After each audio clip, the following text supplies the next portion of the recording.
São 8 horas e 22 minutos, estamos de volta. E, bom, vamos lá. Aloysio, vamos lá, vou ler aqui a pergunta feita pelo... Tá. Quando a gente anunciou a entrevista no grupo, a gente sempre pede opiniões e tal, fala mais ou menos. E o Marco Barcelos, cirurgião dentista,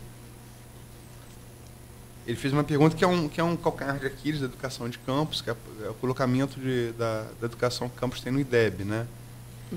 E o Marco fez a pergunta: qual o planejamento a curto, médio e longo prazo para elevar o índice de desenvolvimento de educação básica IDEB no nosso município? Também faz parte do grupo seu colega de UENF, o professor Brandi Arenari, que é secretário de Educação. Ele respondeu. Vamos dar uma resposta do Brandi, por favor, Marco. Vamos lá. Grande Marquinhos, tudo bem, meu amigo? Grande pergunta. Eu acho que esse é o debate importante, que a gente saber o que a gente está fazendo pela educação do município. É claro que o debate de desenvolvimento não pode ser reduzido ao IDEB, né? Nós fizemos transformações profundas na educação do município, né? Sobretudo no aspecto pedagógico, que andou abandonado durante muito tempo. O grande resultado que a gente já teve agora foi a super aprovação que a gente teve nas provas do IFE, né? Mais de 70 alunos, inclusive primeiro e segundo lugar geral de informática, também automação, terceiro lugar, de mecânica, em tantos outros cursos. É um orgulho muito grande para a gente. A pergunta dessa natureza, eu sei que eu vou estar novamente no Folha no Ar de ativo para estar respondendo, e a gente está debatendo. Pode acompanhar aí que nós aumentamos a carga horária de português e matemática. Em alguns montamos escola integral. Em uma das escolas integrais nós temos mais de 9 tempos de português e 9 tempos de matemática durante toda a semana. Nós mudamos rompemos com o bloco alfabetizador, rompemos com a aprovação automática. São todas essas medidas. E o IDEB específico, como você deve acompanhar, sei que você é um cara muito ligado nas coisas das políticas públicas, né? O IDEB, 50% da nota não tem a ver com aprendizado, tem a ver com índice de aprovação. Se você aprova todo mundo, você tem 50% da nota medido por isso. E nós rompemos com isso, porque a gente sabe que isso é uma política que fomenta o analfabetismo e o não aprendizado para todo mundo. Mas eu acho que esse é um grande debate. Não tem aqui, o WhatsApp não é uma ferramenta que permite a gente ter um debate longo sobre políticas públicas, mas eu tenho certeza que eu voltarei na Folha do Ar. E acho que é uma pergunta que fica para a gente estar falando, estou sempre à disposição, tá bom, meu amigo? Mas eu acho que se você acompanhar, né, a gente tem aqui todos os planejamentos. Eu falo com muita segurança que nós fizemos uma revolução nas políticas públicas de educação do município em todos os níveis, desde a matrícula, desde a organização de dados e, sobretudo, que foi o nosso principal foco, as transformações no pedagógico. E que terão resultados, claro, são resultados em médio e longo prazo. Transformações verdadeiras, é assim que acontece. Um grande abraço, meu amigo. E agradecer ao Brandi Arenari, porque é nosso parceiro de verdade e tem um carinho muito grande pelo programa, respondeu imediatamente. Então... pergunta de Marco, a resposta do Brandi, como é que você analisa a pergunta e a resposta? Olha, eu, assim, não poderia falar sobre o município, mas... Desculpa, Marco também é educador, ele foi professor também da Faculdade de Odontologia, são dois educadores. Sim, desculpa. E o IDEB é da educação básica, né? Eu estou mais próxima, mais ligada ao... Mas como educadora e campista?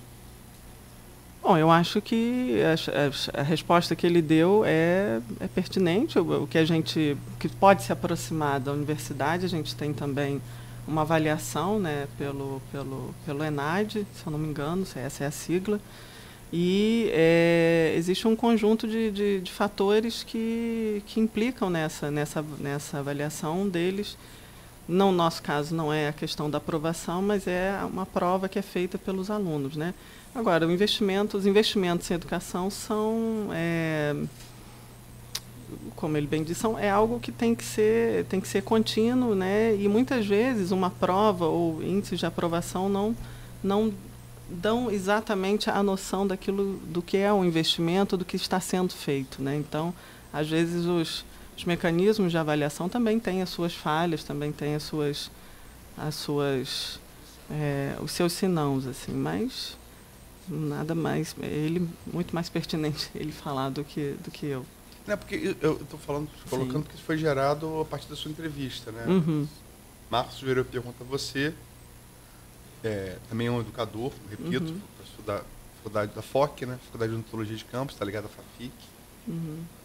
E o Brandi também está no grupo, ele respondeu. Então, entendi por bem, como foi gerado pela sua entrevista, colocar para ti. Mas vamos chegar lá, que a gente roçou... Mas sendo educação básica também eu não sinto muita vontade para... Quanto mais de campus, que eu ainda estou tão fora da realidade, do contexto do que é. Porque como, né, tudo na vida, tudo é contextual também, né? O homem e suas circunstâncias, né? THC. Sim.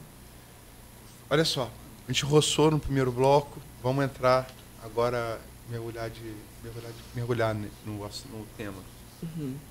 Política educacional do governo Jair Bolsonaro, capitaneada pelo ministro da Educação, do impressionante ministro da Educação, Abraham Weintraub.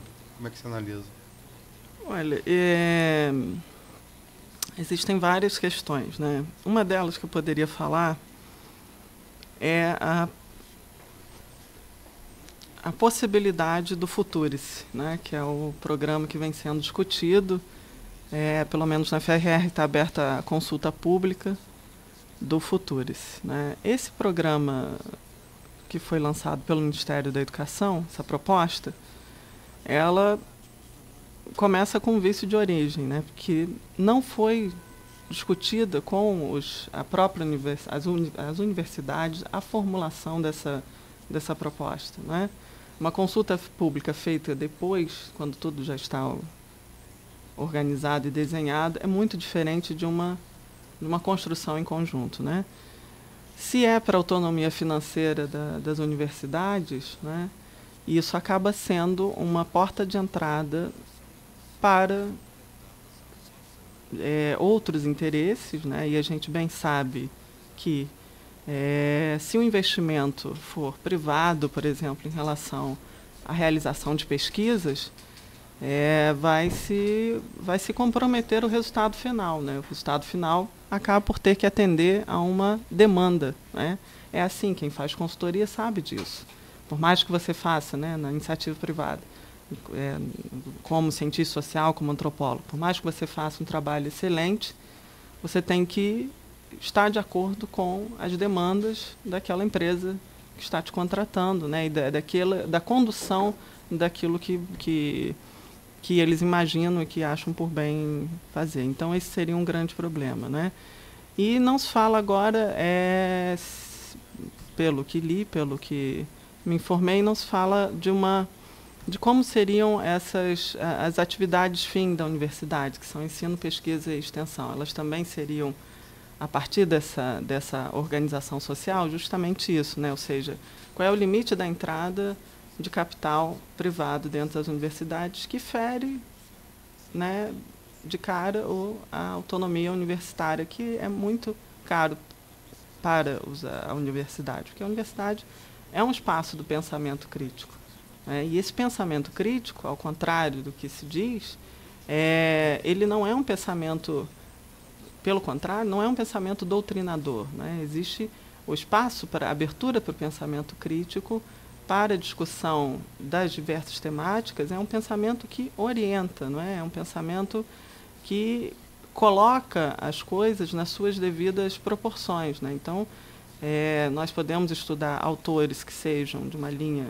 mais progressista, vamos dizer, ou que seja uma linha neoliberal, mas isso é colocado, é apresentado, é discutido e falado. Nada disso, não existe um corte, né, ideológico do que se deve ou não falar na universidade, e existem também as mais diversas posturas político-partidárias dentro de um espaço da universidade. Não é o reino da esquerda, como se acha, né, como se fala, quem não conhece o espaço da universidade. Isso impacta diretamente, e a gente já vê um corte no orçamento de bolsas de iniciação científica, né, de pesquisa. A iniciação científica é a porta de entrada dos alunos para a universidade, né? Eu fui bolsista de iniciação científica do professor Marcos Pedlovski, a quem eu admiro muito na UENF, e foi isso que me ofereceu a possibilidade de entender o que é uma pesquisa acadêmica na prática, não é? E isso eu vejo que é uma das possibilidades, por exemplo, dos alunos em Roraima, não só de entender o que é uma pesquisa acadêmica na prática, também ter a possibilidade de subsidiar parte dos custos que são relacionados à manutenção no espaço universitário, e também de conhecer, e isso eu acho que é uma das coisas mais importantes do espaço da universidade. É um espaço onde os jovens começam a entender, a terem autonomia, a se entenderem enquanto cidadãos e cidadãs, e entender aquilo que os rodeia, a ter um pensamento, como disse, crítico sobre aquilo que os rodeia, e isso é um papel fundamental que não deve ser deixado de lado, não deve ser diminuído, e é um trabalho, fruto também de um trabalho muito árduo dos professores, que, como nós sabemos, né, por exemplo, meu contrato é de 40 horas de dedicação exclusiva. Só que eu não conheço um professor universitário que trabalhe só 40 horas. Né? A gente acumula funções, tanto desde ensino, pesquisa e extensão, e também gestão, né, que fazem parte, obviamente, da organização da universidade, e nos dedicamos muito a isso. Então, contrário ao que se pensa, né, enfim, os professores têm ou o que se pensa, ou o que está se dizendo, né, comumente agora, os professores têm uma longa jornada de trabalho, e também desenvolvem muitas pesquisas, e tem um retorno à sociedade, como a gente estava falando, que muito pertinente, né, e muito bem fundamentado, né, não é algo... E aí o ataque é muito maior também às ciências humanas, né, e sociais, do que é um ataque à universidade, um ataque às ciências humanas e sociais também. Como o próprio ministro da Educação disse, né, então nós vamos fazer uma linha de pesquisa para estudos em segurança pública, né, como se já não existisse na CAPES, e como se também não tivessem sido defendidos, se eu não me engano, mais de 200 dissertações e teses sobre o tema, com alta qualidade. Inclusive, a própria Marielle Franco, que foi executada em 2018, ela tem, o mestrado dela foi justamente sobre questão de segurança pública. Né? Agora, quer dizer, logicamente que não inventaram a roda. Você tem aqui o caso, um exemplo, Roberto Shoa, que faz mestrado também em segurança pública, fazia antes é um policial federal, né? Está se especializando nessa área. Mas você não acha que... Quer dizer, na crise da UENF, em 2018, aí foi sempre na época aquela lugar comum do ideograma japonês, mesmo ideograma japonês de crise é de oportunidade. Virou lugar comum dizer isso, né? Mas, enfim, todo lugar comum parte de uma constatação meio óbvia, né?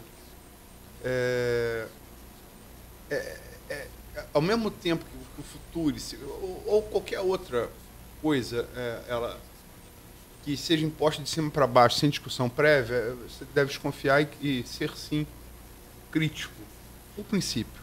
Uhum. Mas você não acha que há uma resistência, fazendo o advogado do diabo aí, que é também esse pensamento crítico, que há e isso foi muito discutido na UENF na época, eu me lembro que eu participei dessa discussão, por formação ideológica, não há uma aversão à iniciativa privada dentro das universidades públicas, sobretudo nos cursos de humanas? Eu não chamaria de aversão. Hoje a gente tem a presença de parcerias público-privadas dentro da universidade. Isso é uma possibilidade, isso já acontece. A grande questão é o limite disso. Justamente.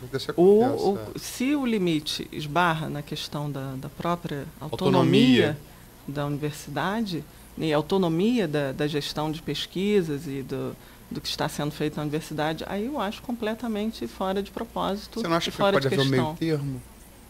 Pode, mas isso acontece atualmente. A gente celebra, né, as universidades celebram convênios com instituições privadas. Isso acontece no curso de Ciências Sociais, na UFRR, acontece no curso de Medicina. Isso já vem sendo feito. Quando você compara com as universidades, por exemplo, os Estados Unidos é bem menos, né? Um número bem menor. Uhum. Você acha que poderia ser mais? Sinceramente, você acha que não há nenhuma resistência à iniciativa privada dentro da... Resistência à iniciativa privada dentro da universidade pública? Eu acho que não existe. Eu acho que existe uma resistência, mas acho que essa resistência acaba por ter fundamento.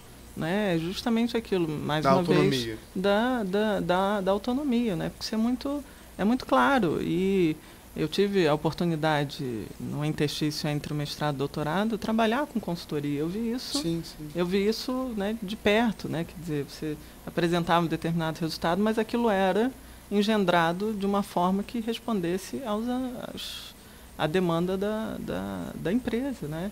E isso é algo que é dado, não é? Não tem essa possibilidade de ser contrário.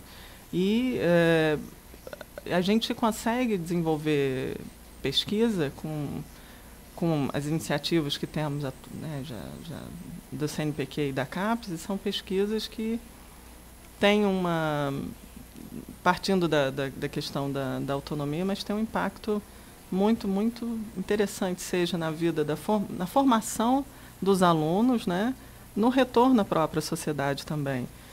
Agora a gente está finalizando, eu fiz parte de um projeto que foi financiado pela CAPES, do edital Memórias Brasileiras, de 2015. Foi um projeto que é uma parceria da Universidade Federal de Roraima, a Universidade Federal do Pará e a Universidade Estadual do Rio de Janeiro, onde a gente trata sobre conflitos sociais na Amazônia contemporânea. E é muito interessante, porque um projeto de 2 anos deu a possibilidade de formação de alunos de iniciação científica, deu visibilidade aos conflitos que acontecem hoje na Amazônia, porque acaba que a região norte fica muito longe, tanto discursivamente quanto geograficamente, das pessoas que estão aqui no Sudeste, né? Não existe, não se fala, há uma confusão, Rondônia e Roraima, quer dizer, né? As pessoas não têm noção do que acontece lá, né? Então a gente conseguiu falar sobre questões de sobreposição de terra, sobre casos de violência urbana, sobre conflitos entre militares e uma comunidade indígena, enfim, uma miríade de casos que são hoje, e a gente teve esse cuidado, né, falando mais uma vez do retorno, foi produzindo um material paradidático para circulação sobre esses casos. Então, assim, fascículos com uma linguagem mais acessível, não seja uma linguagem técnico-acadêmica, para poder que o Brasil conheça o Brasil, para ser um material utilizado em sala de aula, ensino básico, né? Enfim, existe um potencial de transformação muito grande que eu acho que deve ser garantido a partir da autonomia da universidade. Nós estamos aqui falando e o debate está rolando aqui nos comentários. Perdão, entre o professor Raul Palácio, reitor, né, da UENF, e quem já havia participado antes aqui no grupo e está nos assistindo e dando sua participação também, novamente, o professor Elias Gonçalves. Né? Vou ler para vocês os comentários, ok? Ok. Raul, contra o futuro só temos uma saída, o fortalecimento da autonomia financeira das universidades. Mais uma que está falando. Só que no caso, o intuito é privatizar para depois ganhar dinheiro com as universidades. Exato. Aí entra o professor Elias. Pertinente para a ponderação do professor Raul, o interesse é maior. Querem privatizar as universidades e os IFES ou militarizarem os pensamentos. O professor Raul entra de novo. O futuro não oferece nenhuma ferramenta nova para o funcionamento das universidades. A grande questão é as organizações sociais, OS, né, gerir esse dinheiro. Professor Raul de novo. Ideias novas são discutidas o tempo todo. O problema está no objetivo que movimenta a ideia. Claro. No caso do governo atual, o objetivo é privatizar.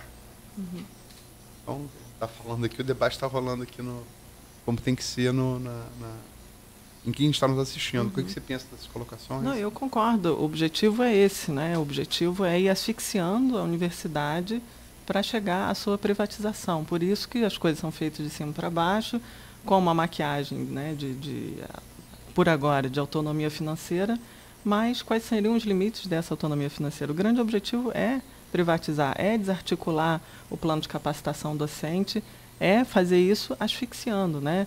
Ou também foi lançado um decreto atualmente, se eu não me engano, ano passado, em que as atividades sindicais do professor teriam que ser depois, posteriormente, o professor teria que trabalhar pelas horas que foram dedicadas ao sindicato, ou seja, né, o chefe imediato, o coordenador do curso, no caso, teria que avaliar esse pagamento dessas horas que foram trabalhadas em atividades sindicais. Então, há uma asfixia da universidade, porque o sindicato dos professores é o espaço onde a gente pode debater essas questões, né? É um espaço que não tem uma filiação partidária, mas que fala sobre, em conjunto de professores, fala sobre os encaminhamentos em relação à universidade pública, né? Então, o objetivo, sim, mas, no final, só não disse nesses termos, mas é a privatização das universidades. Ao mesmo tempo, você chegou a falar no primeiro bloco das acusações que se fazem nas universidades públicas de sexo, sexo, drogas e rock and roll, é o velho chavão ali dos anos, nem dos anos 60, dos anos 50 ainda, né? O rockabilly nasce nos anos 50, também um movimento beat que vai gerar o movimento hippie, né? É precursor. Quer dizer, você não acha que essa guerra cultural, esse ataque às universidades, ele é como se fosse uma vanguarda desse movimento que você, o Raul e o Elias estão falando? Você tenta descredibilizar primeiro para depois tornar mais fácil de derrubar? Com certeza. O ataque é um ataque que vem, um ataque discursivo e um ataque de fato, né? Existe um descrédito mesmo que o próprio governo propaga em relação ao pensamento gerado na universidade, que incrivelmente, né, a gente vê que, se eu não me engano, o índice de aprovação do governo é 40%, 30%? Não, 30%. 30%, né? É impressionante que depois de um ano e um mês, né, de governo, ainda tem esse alto índice de aprovação, não é? Mais uma vez, isso, ao meu ver, tudo estava muito claro desde a campanha do governo do Jair Bolsonaro, né, a campanha do presidente atual, só que as pessoas escolheram apostar em algo que fosse... Houve uma grande aversão ao Partido dos Trabalhadores, ao PT. Existe? Houve, não existe? Existe, sim, mas foi isso o grande motivador, na minha opinião, de leiga, enfim, não sou cientista política, da aprovação do Jair Bolsonaro para mudar isso daí. Não é só que mudar isso daí, né, que é uma das propostas do governo dele, mudar isso daí acaba por um ataque muito, muito grande a tudo aquilo que seja pensamento crítico mesmo, né? E a universidade como espaço de discussão e de troca, né, de pensamento crítico acaba sendo o grande alvo. O antipetismo, na verdade, ele quase elegeu a AES em 2014 já, né? Já havia. E não dá para não afirmar que o governo Dilma foi ruinoso para a economia nacional. Ruinoso. A questão do impeachment, essa é uma outra discussão, né? A questão dos requisitos legais que você teria que obedecer, crime de responsabilidade, está na Constituição brasileira. Essa é uma discussão aí mais profunda, discussão de juristas, né? Também tem muita carga ideológica de um lado e de outro também. Você vai encontrar juristas muito bons que dizem que sim, havia motivo, encontrar juristas muito bons que dizem que não havia. Mas o que nenhum índice dá para negar é o desastre econômico que foi o governo Dilma, né? Isso gerou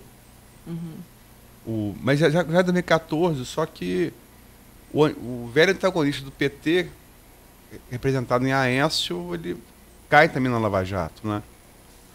E até hoje não foi expulso do partido, né? Até hoje teve que diminuir de Senado para a Câmara Federal, mas está aí até hoje, né? E aí surge, né, o cara que surfa.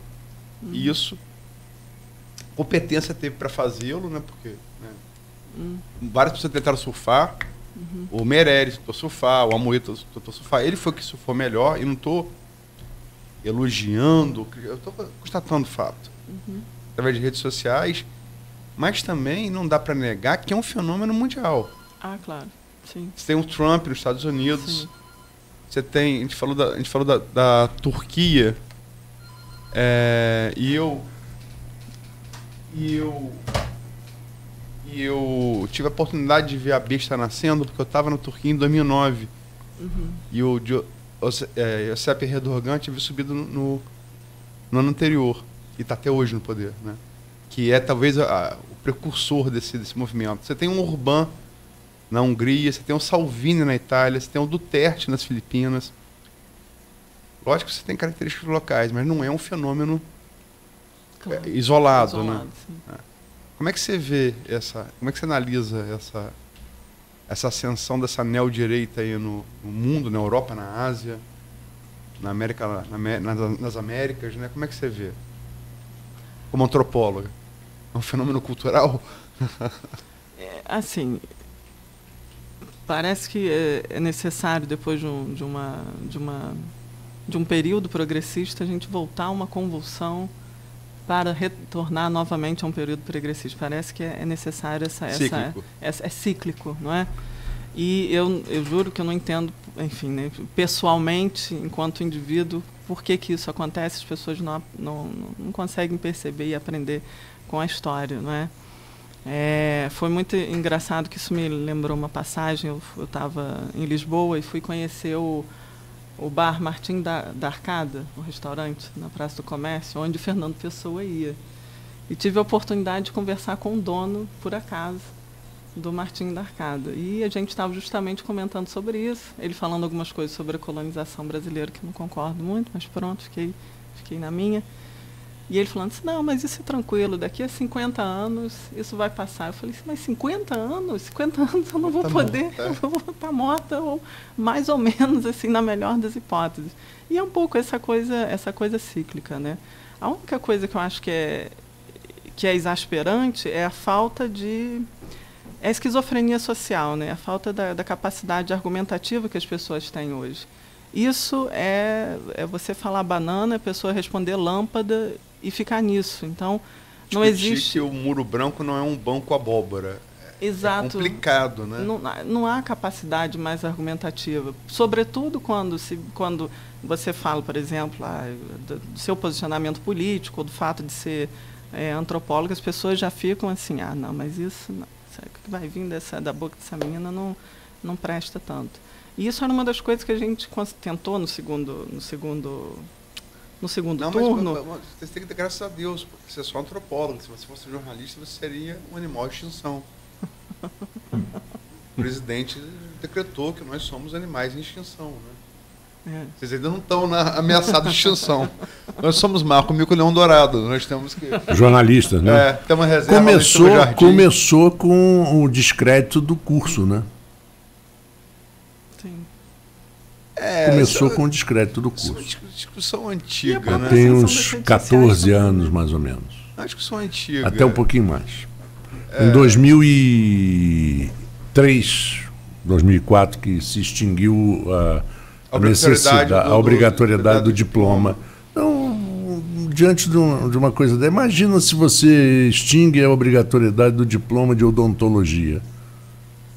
A quantidade de banguela que você vai ter na praça. Mas o Brasil era o único país do mundo que se exigia a obrigatoriedade do diploma para jornalista, né? Uma área que era o único país do mundo que tinha isso. E o alegado é que isso, no tempo das redes sociais, isso é quase que...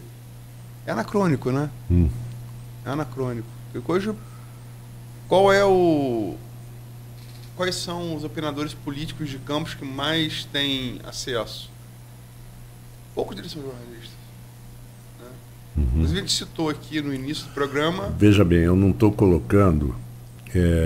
a minha opinião não é que a faculdade de jornalismo seja fundamental para que você exerça... Você é arquiteto, por exemplo. Eu sou arquiteto e comecei a fazer jornalismo para poder trabalhar, porque não tinha hora, né? Saía da faculdade 2 horas da tarde, 2h30 no fundão, imagina, lá na UFRJ. Então, comecei a trabalhar em rádio. às 5 horas da tarde, e para preencher o tempo tinha que ir para a redação, para escrever, para isso, para aquilo, Sistema Globo. Mas eu acho que... E outra coisa também, me desculpa, mas as redações do mundo hoje são tripartites. Eu tive um simpósio agora, Le Monde, Washington Post, New York Times, toda a mídia latino-americana, brasileira, um terço é jornalista, o outro terço é tecnólogo, sim. E outro terço é marketing. Sim. O jornalista hoje é um terço das redações do mundo. Ele não é mais nem a redação de um jornal, de uma rádio, de uma televisão, também. De um site. Ele é mais composto por jornalista. É um terço só, né? Então, isso não há como você, quer dizer, é uma necessidade, né? Se você não veicular a notícia em rede social e fazer isso rápido, não tiver um tecnólogo que veja as melhores maneiras de fazê-lo, só produzir notícia não vai te levar a lugar nenhum. Você tem que interagir. E se você for analisar a coisa de uma certa forma, só o jornalista dessa turma toda ainda mantém uma certa ideologia política. Porque o tecnólogo, ele não quer saber. Ele recebe o salário e faz. É como o grande marqueteiro de político. Ele trabalha para qualquer partido. Não importa. O seu ideal político não vem ao caso. Ele é a profissão dele, né? O Duda Mendonça, que é um gênio, já fez muita coisa para a direita e era um dos principais do Lula. Marco, estamos chegando aqui ao final. Dono da DM9, na época, a maior agência de publicidade do Brasil, que era na Bahia. Eu só queria registrar aqui outras participações. Eduardo Manhães, é importante ter o contraditório. A população não fez aposta no atual governo, só não aceitava mais o desmando das gestões anteriores. Luiz Henrique, que é servidor da UENF. A UENF passou por um processo de sucateamento e tentativa de privatização junto ao UERJ e ao ESO. E não esquecendo a rede FATEC. Só que não houve resistência por parte da comunidade universitária. Só que houve resistência por parte da comunidade universitária. Confrontos com o batalhão de choque e muitas discussões. O Elias Rocha Gonçalves de novo. Não sou sindicalizado em nenhuma sigla. Sou um pós-doutor de direitos e deveres com os pés no hoje e com os olhos na manhã. O Eduardo Manhães respondendo ao Luiz Henrique. Prova que não se quer privatizar. Acredita mesmo que essa resistência, entre aspas, ele está colocando entre aspas, mudou algo? Inocência. Palavras dele. Luiz Henrique de novo. O segundo mandato do governo Dilma Rousseff adotou o programa da oposição tucana, implantação de ajuste fiscal, que em vez de tributar as minhas fortunas, preferiu atacar direitos sociais como seguro-desemprego, assim afastando ainda mais. José Armando Barreto, como o caso das autobahns das highways, citei aqui, né? Que de fato o próprio general Eisenhower admite que ele viu quando invadiu a Alemanha e implantou nos Estados Unidos. Há de se ver os bons exemplos vindo de episódios ruins. Tem-se que seguir dialogando, amainando o ímpeto ideológico. A maior demanda tem que ser a evolução. Enfim, quer fazer algum comentário sobre o que foi colocado aqui pelos nossos ouvintes? Se eu não me engano, foi o professor Elias que colocou, né, que não sou sindicalizado, sou, como é que é, um pós-doutor? Não sou sindicalizado em nenhuma sigla, sou um pós-doutor de direitos e deveres, com os pés no hoje e com os olhos no amanhã. Eu concordo com ele. Sou sindicalizado, mas também não sou de nenhuma sigla. Agora, é difícil, o que a gente está falando aqui, pelo menos o que eu estou falando, não é de uma crítica ou de uma crítica a uma filiação partidária ou outra, ou a um programa de governo neoliberal mais progressista. O que acontece é uma espécie de esquizofrenia nesse governo, onde aquilo, voltando ao que a gente estava falando, é o olavismo, da questão da capacidade argumentativa e do fim de consensos mínimos, né? Se a Terra é ou não plana, tudo é possível. Então, isso é o que me faz ficar muito enfim, pensativa e um pouco exasperada mesmo com isso, porque não é possível estabelecer diálogo, né? Há sempre uma taxação de determinadas coisas mínimos, né? E não existem mais esses referenciais básicos mínimos. E isso para qualquer nível de discussão é algo que não faz o menor sentido, né?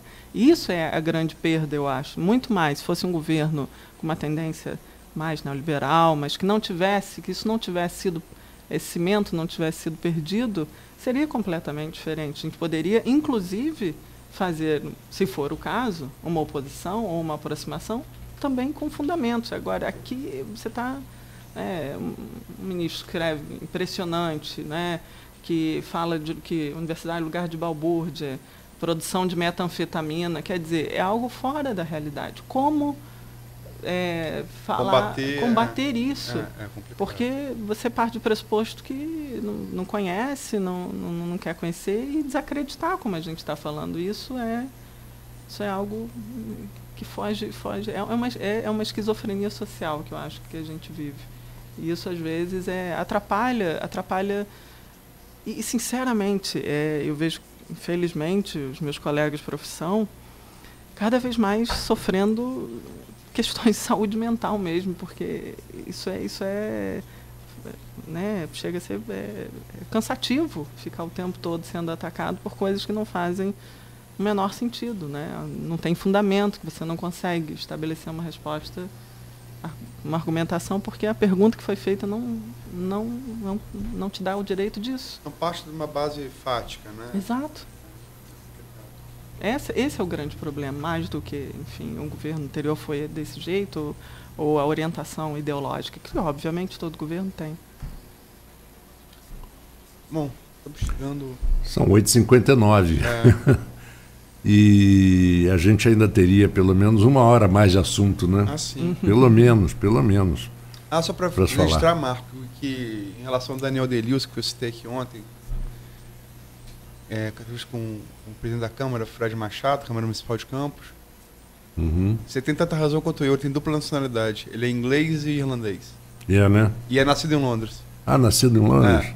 Mas eu achava que ele era ator britânico. Na verdade, ele é ator britânico, mas ele, em termos de nacionalidade, nação, né, ele tem dupla. Ele tanto irlandês quanto inglês. O que importa é que é um estupendo ator. É demais. Fora do comum.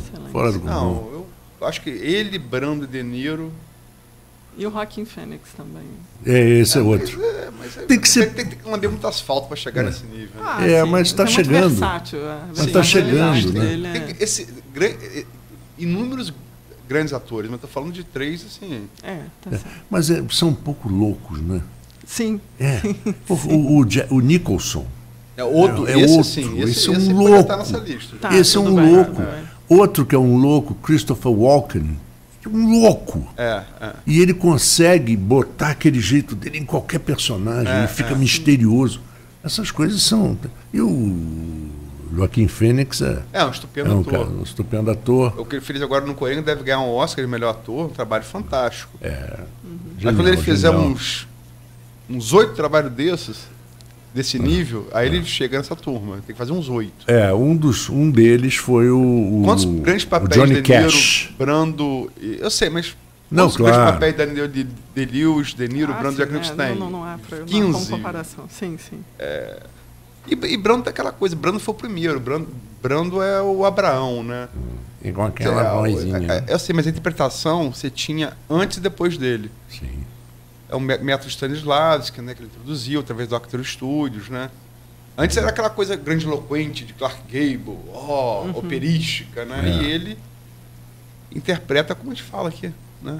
Como a gente fala aqui normalmente. Eu me lembrei muito de você, anteontem, porque estava passando naquele Classic Channel, filmes clássicos, o filme Júlio César. Com Marlon Brando. Não com Marlon Brando. Um anterior muito fiel à obra de Shakespeare. Muito fiel. Com aquele inglês fazendo Júlio César, aquele Golding, aquele senhor. Esqueci o primeiro. Não consigo lembrar o primeiro primeiro nome, assim, o sobrenome Golding. Fez muito filme de mordomo inglês. É um ator genial e tem a cena do discurso de Marco Antônio, exatamente, que é Charlton Heston. Quando eu quero falar de alguém, não posso falar o que eu penso, eu uso... É fabuloso. Olha, fulano diz que isso... E fulano é homem honrado. Né? Então, é um eufemismo. O sarcasmo do Shakespeare, que eu não quero falar de alguém, não posso. E falar por eufemismo, eu uso isso, que é discurso que Brutus diz César um tirano, entrega o testamento de Brutus manchado pelo... Perdão, o testamento de César manchado pelo sangue de César, da fracada de Brutus. E deixa um quinhão de sua terra para cada cidadão romano. Mas Brutus disse César um tirano e Brutus é um homem honrado. Então, sempre quando eu preciso falar alguma coisa e não posso, eu uso esse eufemismo do discurso. E essa cena no filme é muito interessante. Eu me lembrei muito de Aloysio, porque ele sempre usa esse eufemismo que encaixa em muitas coisas. Você está elogiando de fato, como de direito, você está dizendo que o cara é um canalha, né? Então, essas peculiaridades da linguagem são fantásticas. Eu tenho um exemplo de pesquisa de um colega meu de trabalho, o professor Marcos Pellegrini, onde ele relata uma reunião com indígenas de determinada etnia, e era uma reunião com a Secretaria de Saúde indígena, né? E a construção do discurso do indígena foi o seguinte: olha, eu não vou falar que está tendo problema, eu não vou falar que acontece tal coisa aqui na enfermaria, eu não vou falar. No que ele disse que não ia falar, ele contou o que estava acontecendo. Mas a construção da performance é assim, incrível. Eu acho assim, incrível esse exemplo para ter um pouco a ver com o que a gente está falando. É que nem aquela história, né? Eu não vou dizer que... Eu só vou dizer a inicial do nome da Manuela Cordeiro, que me contou isso. Não vou dizer quem foi. Só a inicial, é Manuela Cordeiro. Quer dizer, tem maneira mais sutil e menos sutil. Tem. Manuela, prazerzão ter você. Incrível, né? Que você traz a gente de conhecimento. E seria bom realmente que você pudesse voltar, quando você voltar a Campos, para nos ensinar um pouquinho também. Já está convidado de antemão. Obrigada. Obrigado, o prazer foi meu. Brilhante entrevista, parabéns.